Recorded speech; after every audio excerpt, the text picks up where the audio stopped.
তিশি, জুয়েল এবং আরাশ উই 3 আমাদের পক্ষ থেকে সবাইকে স্বাগতম জানাচ্ছি নতুন একটা ভিডিওতে। আসসালামু আলাইকুম। এই যে সকালবেলা আজকে ছেলেকে স্কুলে দিচ্ছি কারণ ওর এক্সাম, তো এটা ওর জীবনের ফার্স্ট এক্সাম বলতে পারেন। এখন আপনাদের মনে প্রশ্ন আসতে পারে, এত বড় ছেলে জীবনের ফার্স্ট এক্সাম কেন? আসলে ওদের কোনো এক্সাম হয় না, ওদের সবসময় প্রতিদিন সিটি হতে থাকে, কিন্তু এবার ওদের তিনটা মানে ম্যাথ, ইংলিশ অ্যান্ড বাংলা তিনটার উপরে অ্যাসেসমেন্ট হলো। তো ফর্মাল এক্সাম, এর জন্য একটু ভিডিও করে রাখলাম যে জীবনের ফার্স্ট এক্সাম দিচ্ছে। এনিওয়ে, তারপরে এক্সাম শেষ করে আমি আর আমার হাজব্যান্ড চলে গেলাম মর্নিং ওয়াকে। ওকে স্কুলে নামিয়ে দিয়ে আমরা চলে আসলাম একটা পার্কে। কালকেও কিন্তু আমি একটা শর্ট ভিডিও দিয়েছিলাম এই পার্কের, এবং আপনাদেরকে জিজ্ঞাসা করেছিলাম কেউ জানেন কি না এই পার্কটার নাম। আসলে এটা হচ্ছে, বলেই দিই, এটা হচ্ছে শাহাবুদ্দিন পার্ক, গুলশানে। তো এখানে আমরা প্রায়ই আসি, একটু হাঁটাহাঁটি করি, ভালো লাগে। আবার এখানে একটা লেক আছে, এই লেকটার পাড়ে, এই লেকের পাড় দিয়ে যে রাস্তাগুলো, এটাতে হাঁটাও যায়, আবার এখানে না মানুষজন সুইমিংও করে। তো আমরা এরকম ওপেন একটা স্পেস আছে যেটাতে বসা যায়, মুক্ত মঞ্চের মতো। তো এখানে বসে বসে গল্প করছিলাম, হঠাৎ করে দেখি খুব সুন্দর কিছু পাখি। আমি না ভিডিও করলাম, নাম জানি না, কিন্তু খুব সুন্দর অ্যাশ কালার ছিল।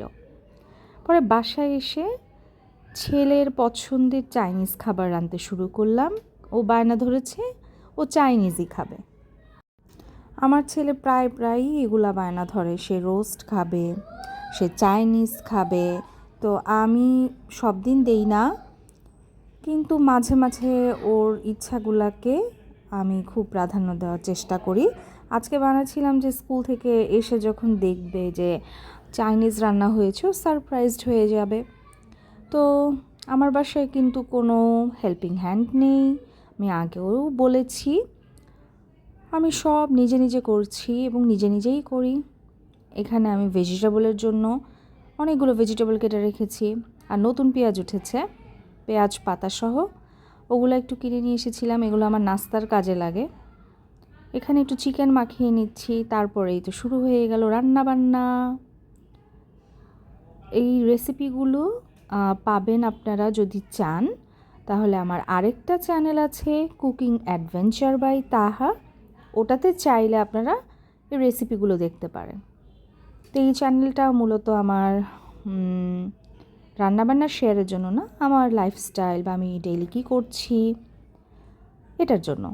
তো এর জন্য আমি আর রেসিপিগুলো দেখালাম না। বাচ্চাদেরকে খুশি করতে প্রত্যেকটা মা বাবারই মন চায়, তাই না? তো আমিও চাই মাঝে মাঝে ছেলের আবদারগুলো পূরণ করতে। আর মাঝে মাঝে আমি ওকে ট্রিট দেই এগুলো, হ্যাঁ, যে আমি একটা কিছু টাস্ক দিলে আমি বলে দিই, যদি তুমি এটা ঠিক করে করো তাহলে তুমি যেটা বলবা আমি সেটা তোমাকে রান্না করে দিব, বা একটু বাইরে নিয়ে খাওয়াবো। বাইরের খাবার অবশ্য আমি আমার ছেলেকে খুব একটা দেই না। আমার মনে হয় যে বাইরের খাবারগুলো খেলে না বাচ্চাদের অভ্যাস হয়ে যায়। তো এই অভ্যাসটা আমি আসলে করতে চাই না। আমি খুবই ওকে কম বাইরের খাবার দিই, ও যেটা বলে সেটা আমি বানিয়ে দিই। এই যে চিংড়িগুলো যেমন খুব পছন্দ, তো আমি ওর জন্য খুব সুন্দর করে চিংড়ি করছি।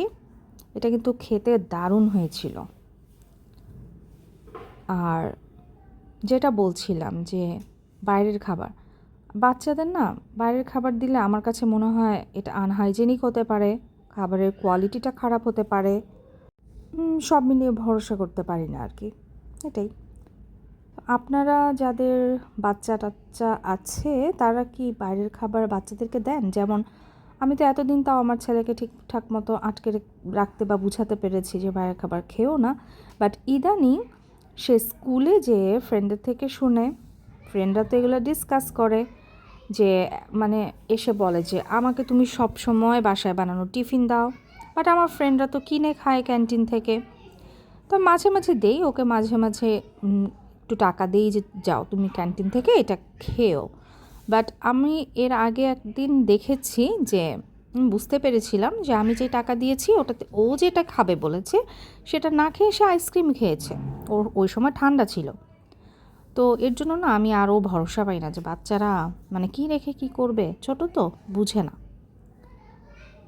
তো এই তো আমি রাইস করছি, আর এই যে বাঁধাকপিটা বড় করে দিয়েছি না, এটা আমি আমার ভাইয়ের কাছ থেকে শিখেছি। এটা একটা থাইল্যান্ডের রেসিপি। ও যখন থাইল্যান্ডে গিয়েছিল, ও বলেছে যে থাইল্যান্ডে নাকি এরকম করে বাঁধাকপিগুলো বড় বড় করে দেয় ডেকোরেশনের জন্য, সুন্দর লাগে। এই তো রান্নাবান্না শেষ করে চলে গেলাম ছেলেকে স্কুল থেকে পিক করতে। তো ওর এক্সাম শেষ হয়ে গিয়েছিল, খুব খুশি সব বাচ্চারা খুব খুশি। বাসায় আসলাম, তারপর খাওয়া দাওয়া হলো।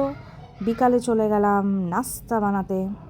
কি বানাবো, তো আমি চিকেনের একটা রেসিপি করছিলাম, মানে চিকেন বল।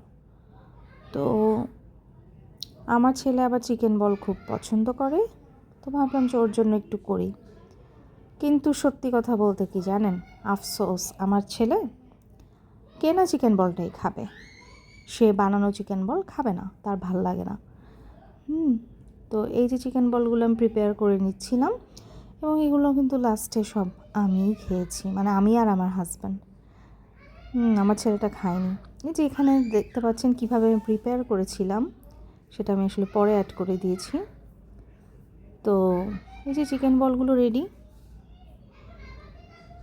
তারপর এই চিকেন বলগুলো রেডি করে ডিপে রেখে চলে আসলাম এক মগ কফি নিয়ে। কফি মাগের এই লেখাটা আমার খুব পছন্দ, এটা আমার বোন দিয়েছিল আমাকে। Thankful, grateful and blessed. এই কফিটা খেয়ে ঘুমাতে চলে গেলাম। আজকের দিনটা এভাবেই শেষ হলো। থ্যাঙ্কস সাথে থাকার জন্য।